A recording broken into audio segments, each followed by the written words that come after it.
All right. Hello, everyone. Happy whatever afternoon. Hopefully, everything's going well for you. We're going to start lesson 421. 421. How can I solve the system? Solving a system of equations using substitution. So we are now doing a series of problems and methods for solving a system of equations. We've done one, which was making table and graphs. Now we're moving on to the second version. In lesson 412, you helped Renard develop the equal values method of solving a system of equations. Oh yeah, that's the other one we did. You said both of the equations equal to the same variable. Today you will develop a more efficient method of solving systems that are too messy to solve by setting the equations equal to each other. However, let's begin by doing some review. So problem 431, review what you learned in lesson 412. As you solve the system of equations below, check your solution.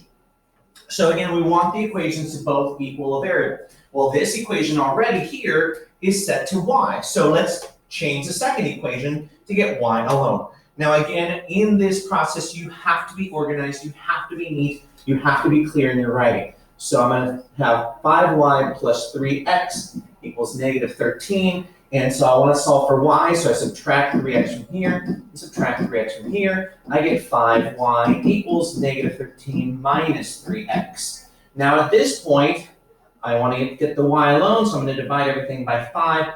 I'm going to go ahead and divide it all by 5 here. You could divide them individually, but I get y equals negative 13 minus 3x divided by 5. Okay? So now I can set them equal to each other. So now I put that equal to that. So it's going to be negative 13 minus 3x divided by 5 equals the opposite of x minus 7. Now, the first thing I want to do is I could deal with them as separate fractions. I could say this is here negative 13 fifths minus 3 fifths x. Okay, I could do that. And then let's figure it out here. So let's add x and add x over here. That cancels that out. I get negative 13 fifths. And you're writing this down, by the way. Whatever I'm writing, you're writing down too. If you need to pause and figure it out, you can. Plus, negative 3 fifths plus x would be, positive 2 fifths x equals negative 7. Now I add 13 fifths to both sides, plus 13 fifths. Cancels that out, I get 2 fifths x equals negative 7 plus 13 fifths. Oh, this right here is the same as, by the way, 13 fifths. I'm going to change that to a mixed number because I think it's easier. Plus 13 fifths would be 2 and 3 fifths. So if I've got negative 7 plus 2 and 3 fifths, that would be, I should let you try this on your own. Negative 4 and 2 fifths. Right? Say 3, 5. Yeah, cool. And then I need to finish this, so I divide by 2 fifths and divide by 2 fifths. And I get x equals, what's negative 4 and 2 fifths? I've got to do a side problem here because I'm not sure off the top of my head. Negative 4 and 2 fifths divided by 2 fifths. So I can change that to a multiplication problem, okay? So that's going to change to, flip the second to its reciprocal. 5 over 2 times, I should probably change this first one to an improper because it just, it works better that way. So 22, negative 22 fifths times 5 halves. Oh, this cancels or simplified. I'm going to simplify before I multiply this. Ooh, look at that. 1 and 11. Oh, cool. 1 would be negative 11. So this would be negative 11. X equals negative 11. Awesome. Is that what you got? Cool. Hopefully you did. Hopefully you followed what I did. Now we are not done because, as we kind of talked about, that is the x value of my point of intersection. It's where those two values meet. So now I need to figure out the y. So I'm running out of room here. Y equals, I'm going to take the first equation, negative x minus 7. And y equals the opposite of x, which is negative 11, minus 7. The opposite of negative 11 is 11. 11 minus 7, so y equals 4. So my final answer is a coordinate point. Negative 11, 4. So that is my final answer, negative 11, 4. Cool? Is that what you got? All right. Now, that was a good review of the skills we just did. Let's move on to today's. Problem 432, avoiding the mess. A new method called the substitution method can help you solve the system in problem 431 without using fractions. Didn't you love the fractions? Didn't you love that? I really should have had to do that one on your own first to see if you got it right. This method is outlined below. So work with me here. I need you to pause and visualize, not pause the video, but just really stop and focus here. This is the trickiest part.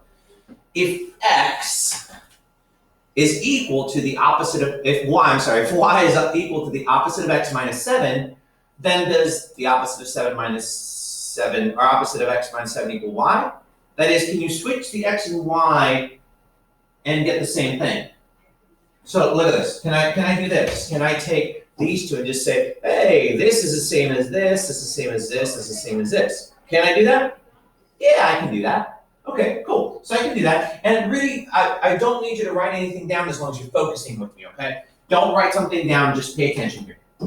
So we can switch those because they're equal to each other. Therefore, this y is the same. These are two equivalent values. That's if I had 5 equals 2 plus 3. These two are the same, so I could write a 5 or I can write 2 plus 3, and it's still the same thing. Now, since I know that y equals the same amount as this, can you replace the y in the second equation with the opposite of x minus 7 from the top equation? Why or why not? Can I do this? Can I say, well, if y is the same as this, can't I just replace this y with y? Can I just do that? Can I? Can I replace it? If they're equal to each other, I should be able to substitute it in. Substitute it in for that right there. And now, because see right here, the problem is I've got two different variables. I got y and x. I can't solve an equation when I've got two variables, at least not yet. But if I replace this, if I substitute it, then I can, all right? So, we've got that there. Once you've replaced the y in the second equation with the opposite of x minus 7, you have an equation with only one variable as shown below. That is called substitution because you are substituting or replacing y with an expression that it is equal to. Solve this new equation for x and then use the result to find y in either of the original equation. So I now want you to, this is problem, what was it? Problem 32, 432. Please write this equation down. All right, so write it down, and I want you to solve it. So I want you to pause the video now and solve it and see how it goes. Got it? When you are done, unpause and check your answer. Okay, by the way, I do not like, I hate the fact this is in the middle. I should have put it over here. I'm gonna move this whole thing over so it's right here on the side. When you do this work, please work on the left going straight down, and then you can, well, I'll tell you in just a second. So let's solve this here. I multiply out, distribute out, so I get the opposite of 5x, or negative 5x, minus 35 plus 3x equals negative 13. Then I'm gonna combine these two, so that would give me negative 2x minus 35 equals negative 13, plus 35 plus 35, negative 2x equals 22, divided by negative 2. X equals negative 11. Cool. Now, as I was saying before, writing it this way allows you to be done right here. But it gives you plenty of space to now find the second part of the problem, which is to solve this part here.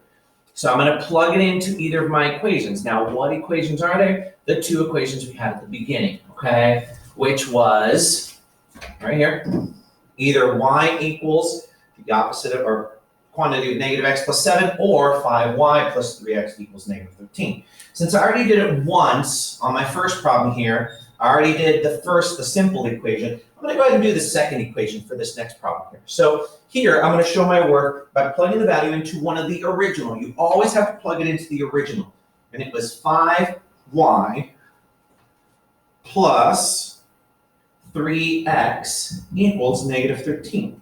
So now I'm going to plug in the value that I know, which is negative 11. So 5y plus 3 times negative 11 equals negative 13. So negative 33 equals negative 13 plus 33 plus 33. By the way, some of you are solving equations like this and you're not writing this plus 33, okay? And you're like, oh, I'll just do it in my head.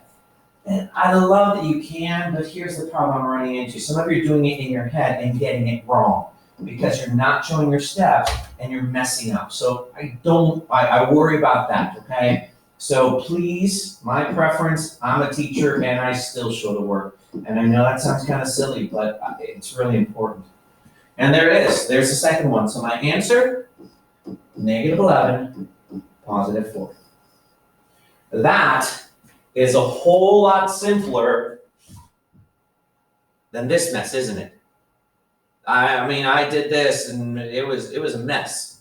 This is a whole lot easier. So substitution is a way of solving equations that can be easier for you than doing it the traditional way. So that is our work for today. Tomorrow when you come to class, we're going to practice that skill. We're going to see how you do with that. Got it? All right. You can pause and read it if you want to. Otherwise, I'm stopping. So see you tomorrow.